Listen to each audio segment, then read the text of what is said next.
Welcome to TV 999 news. YSRCP అధిష్టానం పిలుపు మేరకు నకిలీ మద్యంపై మైదుకూరు పట్టణం ఇందిరమ్మ కాలనీ వద్ద ఉన్న ఎక్సైజ్ ఆఫీస్ అధికారులకు వినతి పత్రాన్ని అందజేశారు. ఈ సందర్భంగా వైఎస్ఆర్ కడప జిల్లా వైసీపీ ప్రధాన కార్యదర్శి పివి రాఘవరెడ్డి, గోవింద్ రవిశంకర్ రెడ్డి, మైదుకూరు మహిళా అధ్యక్షురాలు మహబూబ్ జానా, కిరణ్మయి, కౌన్సిలర్లు Pilli Indirarani, Kesu Linganna, municipality vice chairman Bharath Kumar Reddy, పట్టణ వైస్ ఎంపీసీ రఘురామరెడ్డి, షరీఫ్, దుగ్గిరెడ్డి, మురళీమోహన్ రెడ్డి రాష్ట్రంలో కల్తీ మద్యాన్ని నివారించాలని, లేకపోతే వైసీపీ అధ్యక్షులు మాజీ ముఖ్యమంత్రి వైఎస్ జగన్ ఆదేశాల మేరకు రాష్ట్ర వ్యాప్తంగా మహిళలతో కల్తీ మద్యంపై ఉద్యమం మొదలు పెడతామని వారు ప్రభుత్వాన్ని డిమాండ్ చేశారు. ఈనాడు స్వయన చిత్తూరు జిల్లా అయినటువంటి మడకసిరిలో చంద్రబాబు నాయుడు సొంత ఇలాకాలో మద్యం షాపులు ఎన్నో కల్తీ మద్యం బయటపడిందని చూస్తున్నాం. అలాగే ఎన్టీఆర్ పేరు పెట్టుకుని ఎన్టీఆర్ జిల్లా అయిన ఇబ్రహీంపట్నంలో కూడా కల్తీ మద్యం బయటపడింది. కొన్ని వేల మంది ఎంతో రోడ్డు మీద పడతారు. దాదాపు 480 మంది చనిపోయినారని కూడా సర్వేలో తేలింది. కాబట్టి మేము వైఎస్ఆర్ కాంగ్రెస్ పార్టీ తరఫున మహిళా విభాగంలో అందరము పెద్ద ఎత్తున రాష్ట్ర వ్యాప్తంగా ధర్నా చేస్తున్నాము.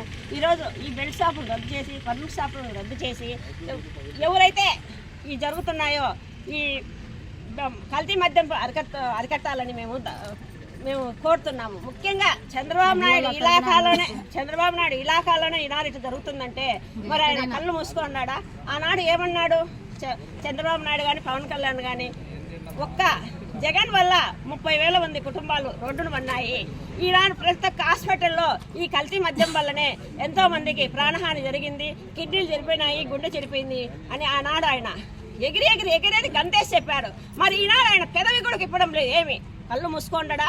నిజంగా ఆయన మహిళా పక్షపాతి అయితే సనాతన ధర్మం పాటించేవాడైతే మా మహిళల తప్పున నిలబడి ఆయన ఖచ్చితంగా చర్యలు తీసుకోవాలని, చంద్రబాబుని కూడా కోరాలని, మా మహిళల పక్కన నిలబడాలని, ఈ బెల్ట్ షాపులు రద్దు చేయాలని, పర్మిట్ షాపులన్నీ కూడా రద్దు చేయాలని చంద్రబాబు నాయుడిని, పవన్ కళ్యాణ్ అడగాలని నేను కోరుతున్నాను, కూటమి ప్రభుత్వాన్ని కోరుతున్నాను. అలాగే ఈనాడు చారాజు జగన్ ఒక షాప్ పెడితే తగ్గించినాడు, పర్మిట్ షాపులు తగ్గించినాడు, బెల్ట్ షాపులు లేవు. ఎంతో మంది కల్తీ మద్యం లేకుండా చేయడం వల్ల ఎంతో మంది ప్రాణాలు నిలబడినాయి. మద్యం కూడా ఒక సాధారణ రైతు కానీ కూలీవాడు కానీ మద్యం కొనలేని స్థితిగా వచ్చేసినాడు. ఎందుకంటే మద్యం రేటు పెంచినాడు. ఈనాడు అట్లా కాదు, మద్యం రేటును తగ్గించి బెల్ట్ షాపులు పెట్టినాడు. మళ్ళీ గ్రామానికి విస్తరించినాడు. పక్కనే కాకుండా షాపులు ఈరోజు 3 షాపులు ఉంటే మైదుకూరులోనే ఒక నియోజకవర్గంలోనే కొన్ని 10 ర్యాంక్ వచ్చేసినాయి. మళ్ళీ బయట పెట్టినాడు. ఇట్లా పెట్టి మళ్ళీ బెల్ట్ షాపులు ప్రతి ఒక్క ఊర్లో కూడా బెల్ట్ షాపులు పెట్టినాడు. ఆ బెల్ట్ షాపులను అరికట్టాలి, ఈ పర్మిట్ రూములను తీసేయాలి, కల్తీ మద్యాన్ని అరికట్టాలని నేను ఈ కూటమి ప్రభుత్వాన్ని డిమాండ్ చేస్తున్నాను. మరియు ముఖ్యంగా ఈ యొక్క 5,000 కోట్ల డబ్బులు ఈనాడు ఎవరు జోబులోకి పోయింది? కూటమి ప్రభుత్వం నాయకులు జోబులోకి పోయింది. ఒక టికెట్ ఇచ్చినాడంటే చూసి ఇచ్చినాడు. ఈరోజు జయచంద్రారెడ్డి ఎవరు? ఆయన వచ్చిన టికెట్ ఇచ్చిన మనిషే కదా.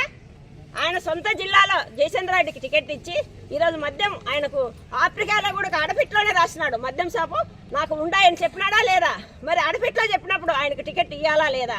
ఖచ్చితంగా ఇవ్వకూడదు. మరి ఎందుకు ఇచ్చినాడు ఆయన అంటే తెలుసు కదా. ఎవరికి డబ్బుందో, అధికార బలం ఉందో, మదబలం ఉందో చూసుకొని టికెట్లు ఇచ్చినాడు. అందరినీ కూడా చేరవేసుకొని టికెట్లు ఇచ్చి వాళ్ళందరితో ఈరోజు మద్యం ఆయన అనుమతి లేని చేయరు. ఆయన కనుసన్నల్లోనే ఇవన్నీ జరుగుతున్నాయి. కాబట్టి ఖచ్చితంగా ఆయన పై చర్యలు తీసుకోవాలా, అధికారులపై చర్యలు తీసుకోవాలా. ఈ షాపులన్నిటి తక్షణమే వాళ్ళను రిమాండ్ పంపాలి, ఈ యొక్క నియంత్రించాలి, వాళ్ళని అందరినీ కూడా జైలుకి పంపాలి. ఈ షాపులను రద్దు చేయాలని నేను కోరుతున్నాను.